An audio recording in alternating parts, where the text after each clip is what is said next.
आपण पाहत आहात लोकसमीक्षा न्यूज नेटवर्क आणि या आहेत आजच्या सुपरफास्ट न्यूज। या बातमीपत्राचे प्रायोजक आहेत नंदिनी कलेक्शन, फक्त महिलांचे परिपूर्ण दालन, माऊली निवास, कल्याण मंडपमच्या बाजूस, यशोधन नगर, परभणी।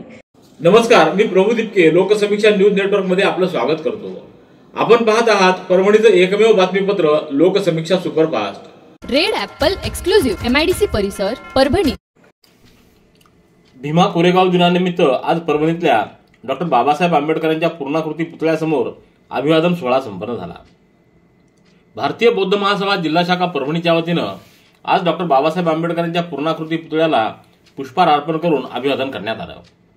यावेळी विश्वनाथ झोडपे, विश्वनाथ वाघमारे, सूर्यकांत साळवे, ज्ञानोबा टोंपे, संभाजी कांबळे, मारुती बरे, तुळशीराम मस्के, रामचंद्र रोडे, महादू भरणे, शिवाजी वावळे, ब्रह्मानंद साळवे, देवराव आदींची उपस्थिती होती। यावेळी मोठ्या संख्येनं बौद्ध बांधवांनी स्मृतिस्तंभाला अभिवादन केलं। तर यावेळी उपस्थितांना खिचडीचं वाटप देखील करण्यात आलं। जगाला हिंमत आणि जिद्द लागते। दिव्यांग श्रीदेवी राहुल शिवभगत यांची कहाणी प्रत्येकाला नवी ऊर्जा देणारी आहे। आयुष्यात तू काहीच करू शकणार नाहीस म्हणून हिणवणाऱ्या मंडळींना परभणी शहरातल्या अजिंठानगर येथील रहिवासी असलेल्या दिव्यांग श्रीदेवी शिवभगत यांनी स्वराज्य दिव्यांग बचत गट मल्टी सर्व्हिसेस उपजीविकेचं हे दुकान सुरू केलंय। या दुकानाचं उद्घाटन आज जिल्हाधिकारी रघुनाथ गावडे यांच्या हस्ते करण्यात आलं। श्रीदेवी शिवभगत ही महिला दोन्ही पायांनी अपंग असून आज कुटुंबाचा उदरनिर्वाह करण्यासाठी उपजीविका म्हणून स्टेडियम परिसरातील स्वराज्य दिव्यांग बचत गट मल्टी सर्व्हिसेस उपजीविकेचं त्यांनी दुकान सुरू केलेलं आहे।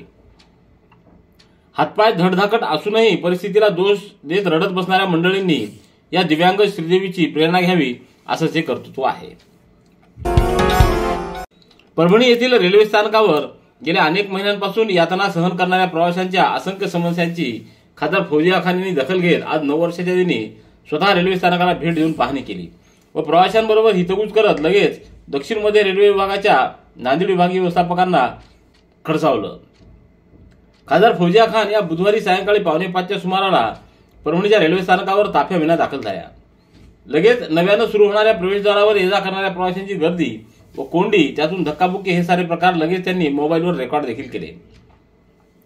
खासदार फौजिया खान यांनी सायंकाळी रेल्वे स्थानकावरील दुरावस्थेची पाहणी केल्यानंतर दक्षिण मध्य रेल्वेच्या नांदेड विभागाच्या व्यवस्थापिका निधी सरकार यांच्याशी संपर्क साधला आणि स्थानकावरील एकमेव प्रवेशद्वारावर होणारी प्रवाशांची कोंडी व त्यांचे हाल तसंच लिफ्टसह बंद अवस्थेतील एक्सेलेटर व धुळखात पडलेल्या स्वच्छतागृहाबाबत त्यांनी गंभीर स्वरूपाच्या तक्रारी केल्या।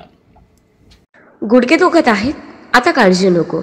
आयुर्वेदिक उपचाराने गुडघ्यावर उपचार करा आणि जगा आनंदी आयुष्य।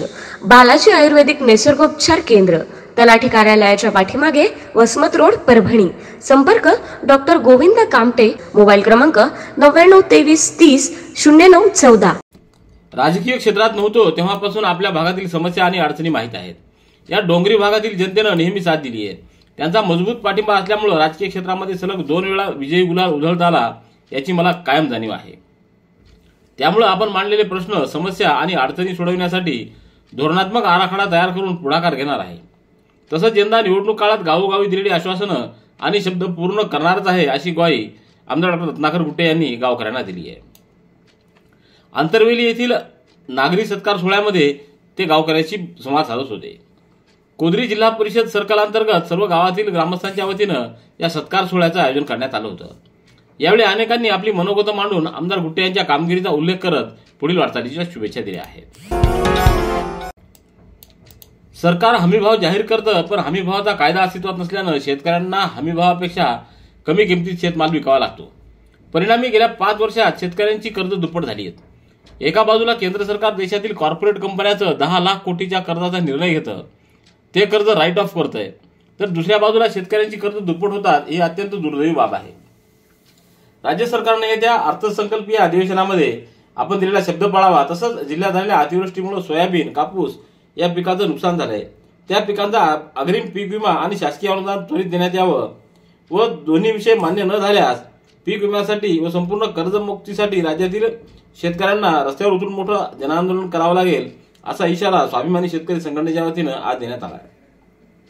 यावेळी किशोर ढगे, रामप्रसाद गमे, गजानन तुरे, कलीमभाई, पिटील निर्वळ, मुंजाभाऊ लोंढे, कैलास काळे, प्रसाद गरुड, माऊली शिंदे, सुधाकर खटिंग आदींची उपस्थिती होती. पाथरी विधानसभा मतदारसंघाचे आमदार राजेश विटेकर हे आज पेडगाव इथं आले असता त्यांचा पेडगाव ग्रामपंचायतीच्या वतीनं नागरी सत्कार करण्यात आला. यावेळी Santosh Deshmukh, sarpanch Ashish Harkal, upsarpanch Shaikh Salman, chairman Deepak Deshmukh, vice chairman Vivek Harkal, Gopal Deshmukh, Haresh Pathan, Purushottam Deshmukh, Prashant Harkal, Deepak Deshmukh, Satish Suravase व ग्रामपंचायतीचे सदस्य व गावकरी मोठ्या संख्येने उपस्थित होते. परभणी जिल्ह्यातील केवायसी प्रक्रिया पूर्ण केलेल्या शेतकऱ्यांच्या खात्यावर दुष्काळी अनुदान मदत तात्काळ वितरित करावी अशी मागणी शिवसेनेचे नेते आनंद भरोसे यांनी जिल्हाधिकाऱ्यांकडे केली आहे. आता ई केवायसी पूर्ण होऊनही शेतकऱ्यांना दुष्काळी अनुदान मिळाले नाही, त्यामुळे शेतकरी वैतागून गेले आहेत. शेतकऱ्यांच्या भावना लक्षात घेऊन शिवसेना नेते आनंद भरोसे यांनी अखेर जिल्हाधिकाऱ्यांना निवेदन सादर करत तात्काळ अनुदान वितरित करावं अशी मागणी केली. यावेळी आनंद भरोसे यांच्यासह प्रभाकर कदम, संदीप जाधव, काशीनाथ जगाडे, बाळासाहेब कोके, लक्ष्मण आरमळ, संदीप बोरकर, रुस्तुम वैद्य, शिवाजी कराळे आदींची उपस्थिती होती. आज 1 जानेवारी म्हणजे भीमा कोरेगाव शौर्य दिन. यानिमित्त परभणी शहरातल्या छत्रपती शिवाजी महाराज पुतळा परिसरात असलेल्या उपोषण मैदानामध्ये उभारण्यात आलेल्या शौर्य स्तंभाला आंदोलक आणि बांधवांनी अभिवादन केलं. तर सत्यम दिव्यांग संघटनेच्या वतीने देखील यावेळी शौर्य स्तंभाला अभिवादन करण्यात आलंय. ज्ञानसाधना प्रतिष्ठान संचलित रायरेश्वर माध्यमिक व उच्च माध्यमिक विद्यालय, ज्ञानसाधना कनिष्ठ महाविद्यालय, ज्ञानसाधना नीट व जेई फाउंडेशन, ज्ञानसाधना प्रतिष्ठान पब्लिक स्कूल, बळीराजा सन्मान योजना यांच्या संयुक्त विद्यमाने आयोजित आयुष्यावर बोलू काही हे वार्षिक स्नेह संमेलन 29, 30 व 31 डिसेंबर रोजी संपन्न झालं. यावेळी ज्ञानसाधना प्रतिष्ठान संस्थेच्या विविध शाखेतील वर्ग 4थी ते 12वीच्या विद्यार्थ्यांनी स्नेह संमेलनामध्ये सहभाग घेऊन उदंड प्रतिसाद दिला. यावेळी विविध थीमच्या माध्यमातून 3 दिवसीय वार्षिक स्नेह संमेलन घेण्यात आलं. Red Apple furniture, smart furniture for smart people, exclusive Parbhani शहरातील भव्य शोरूम रेड ॲपल एक्सक्लुझिव्ह, भारतातील स्मार्ट फर्निचर ब्रँड आता आपल्या परभणी शहरामध्ये. हो, आता आपल्या परभणी शहरामध्ये. या अंतर्गत ऑफिस, बेडरूम, डायनिंग, लिव्हिंग इत्यादी प्रकारचे फर्निचर आपणास मिळेल. Bedroom set, bed, dressing table, sofa set, कपाट, डायनिंग टेबल, टीपॉय आणि स्टील फर्निचर इत्यादी सर्व प्रकारचे फर्निचर तेही आकर्षक किमतीमध्ये उपलब्ध आहे. एक वेळ अवश्य भेट द्या. रेड ॲपल फर्निचर, MIDC परिसर, भारतीय स्टेट बँकेच्या जवळ, परभणी.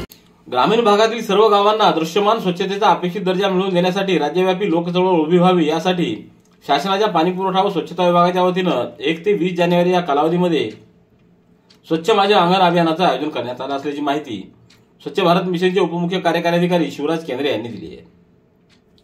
स्वच्छ भारत मिशन ग्रामीण टप्पा 2 अंतर्गत वैयक्तिक शौचालय, घनकचरा व्यवस्थापन, सांडपाणी व्यवस्थापन राबवित असलेल्या जिल्ह्यातील सर्व कुटुंब स्तरावर या बाबीची प्रभावीपणे अंमलबजावणी होऊन नित्यनियमानं स्वच्छतेच्या बाबींची सवय अंगीकृत करण्यासाठी जे कुटुंब वैयक्तिक शौचालय, सांडपाणी व्यवस्थापनाकरिता शोषखड्डा, परसबाग, पाझरखड्डा, घनकचरा व्यवस्थापनाकरिता कंपोस्ट खत खड्डा अथवा घरगुती खत खड्डा तर कुटुंब स्तरावर कचरा कुंड्या याबाबतची उपलब्धता करून घेतली असून नियमितपणे वापर करतात अशा कुटुंबांना प्रोत्साहन देणं आणि त्यांचं अनुकरण करण्यासाठी इतर ग्रामस्थांना, कुटुंबधारकांना त्यांच्याप्रमाणेच वैयक्तिक स्वरूपाच्या स्वच्छतेच्या सुविधा आपल्या घरात किंवा परिसरात उपलब्ध करून देण्यासाठी उद्युक्त करणं हे या अभियानाचं उद्दिष्ट आहे.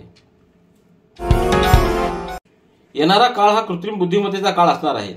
त्या दृष्टिकोनातून विद्यार्थ्यांपुढील आव्हानं ही बदलत आहेत. म्हणूनच विद्यार्थ्यांनी काळानुरूप ज्ञानार्जनाच्या 9 वर्षानिमित्त संकल्प करावा असं प्रतिपादन भावनाताई नखाते यांनी केलंय. आज शांताबाई नखाते विद्यालय पाथरी इथं 9 वर्षानिमित्त आयोजित कार्यक्रम प्रसंगी त्या अध्यक्षीय स्थानावरून बोलत होत्या. या प्रसंगी वाल्मिकेश्वर अॅग्रो इंडस्ट्रीज देवनांद्रा तालुका पाथरीचे मुख्य कार्यकारी अधिकारी आदित्य नखाते यांची प्रमुख उपस्थिती होती. यावेळी मुख्याध्यापक N Yadav, RJ Gundekar, NS Jadhav, Shrimati Kamal Kamble, Shrimati Jayashree Shinde, Savita Patange आदींची उपस्थिती. भरधाव वेगातील आयशर वाहनानं दुचाकीला दिलेल्या धडकेमध्ये दुचाकीवरील दोघांचा मृत्यू तर एक जण गंभीर जखमी झाला आहे. ही घटना 31 डिसेंबर रोजी मध्यरात्रीच्या सुमाराला पाथरी तालुक्यातल्या बोरगव्हाण शहरात घडली. या प्रकरणी आयशर चालकावर पाथरी पोलिसात गुन्हा नोंदवण्यात आला आहे. या प्रकरणी राजू श्रीरंग चव्हाण यांनी पोलिसात तक्रार दिली आहे. आकाश चव्हाण आणि शेख आदनान शेख शफी अशी मृतकाची नाव असल्याची माहिती मिळते आहे. या अपघातामध्ये शाहिद फरीद मिर्झा बेग हा गंभीर जखमी झाला असल्याचं सांगण्यात आलं. हिवाळ्यात थंडीपासून बचाव व्हावा याकरिता येथील शांतीदूत सेवाभावी संस्थेच्या वतीनं जिल्हा पोलीस अधीक्षक रवींद्रसिंह परदेशी आणि आमदार डॉक्टर राहुल पाटील यांच्या हस्ते 200 गरीब व गरजू महिला पुरुषांना गरम ब्लँकेटचं वाटप करण्यात आलं. कार्यक्रमाच्या अध्यक्षस्थानी शांतीदूत सेवाभावी संस्थेचे अध्यक्ष सुभाषचंद्र सारडा तर प्रमुख पाहुणे म्हणून ॲडव्होकेट अशोक सोनी, प्राचार्य बाळासाहेब जाधव, डॉक्टर दिनेश बुचडा, प्राध्यापक Suresh Naikwade, doctor Ritesh Agarwal, doctor Abdul Salim, doctor Saleha Kausar, सौ वर्षा सारडा आदींची उपस्थिती होती. 15 लाख निधीतून मंजूर झालेल्या अखंडेश्वर स्मशानभूमीमधील पेव्हर ब्लॉक कामाचं मंगळवारी उद्घाटन करण्यात आलंय. राष्ट्रवादीचे पाथरी विधानसभा अध्यक्ष संतोष देशमुख यांच्या प्रमुख उपस्थितीत चेअरमन दीपक देशमुख आणि सरपंच आशिष हरकळ यांच्या हस्ते नारळ फोडून या कामाचं उद्घाटन करण्यात आलं. त्यानंतर प्रत्यक्ष कामाला सुरुवात करण्यात आली. या 15 लाख निधीतून पेडगाव येथील अखंडेश्वर स्मशानभूमीमधील अंत्यविधी करण्याच्या शेडच्या परिसरात पेव्हर ब्लॉक बसवण्याचं काम करण्यात येणार आहे. या कामाच्या निमित्तानं मागील 2 वर्षात पेडगाव ग्रामपंचायत कार्यालयाच्या वतीनं अखंडेश्वर स्मशानभूमी परिसरातील गार्डन विकसित करण्याबरोबरच वॉकिंग ट्रॅकचं काम देखील पूर्ण करून आता पेव्हर ब्लॉक बसवण्याच्या कामाला सुरुवात करण्यात आली आहे. शेतकऱ्यांना फळपिकाचे गुणवत्तायुक्त बियाणे आणि रोपे उपलब्ध करून देण्यासाठी विद्यापीठ कटिबद्ध आहे. या रोपांच्या लागवडीसाठी केवळ तंत्रज्ञान देऊन विद्यापीठ थांबणार नाही, तर ते तंत्रज्ञान अवलंबण्यासाठी मानके ठरवून देण्यात येतील, असा विश्वास कुलगुरू डॉक्टर इंद्रमणी यांनी व्यक्त केला आहे. वसंतराव नाईक मराठवाडा कृषी विद्यापीठाच्या सेंद्रिय शेती संशोधन आणि प्रशिक्षण केंद्र आणि शेकरू फाउंडेशन यांच्या संयुक्त विद्यमानं सेंद्रिय व नैसर्गिक शेती प्रशिक्षण व संवाद मालिकेच्या 29व्या भागाचं आयोजन करण्यात आलं होतं. 31 डिसेंबर रोजी कुलगुरू डॉक्टर इंद्रमणी यांच्या अध्यक्षतेखाली आंबा मोहराचं संरक्षण या विषयावर शेतकऱ्यांना ऑनलाईन पद्धतीने मार्गदर्शन करण्यात आलं. गंगाखेड पोलीस ठाण्याच्या हद्दीतील वडगाव स्टेशन येथून फूस लावून पळून गेलेली अपहृत मुलगी नातेवाईकांना पुणे इथं सापडली असून मंगळवारी गंगाखेड पोलीस ठाण्यात परतलेल्या अल्पवयीन मुलीनं दिलेल्या जबाबावरून अपहरणाच्या गुन्ह्यात पोक्सो आणि लैंगिक अत्याचाराच्या कलमाची वाढ करण्यात आली.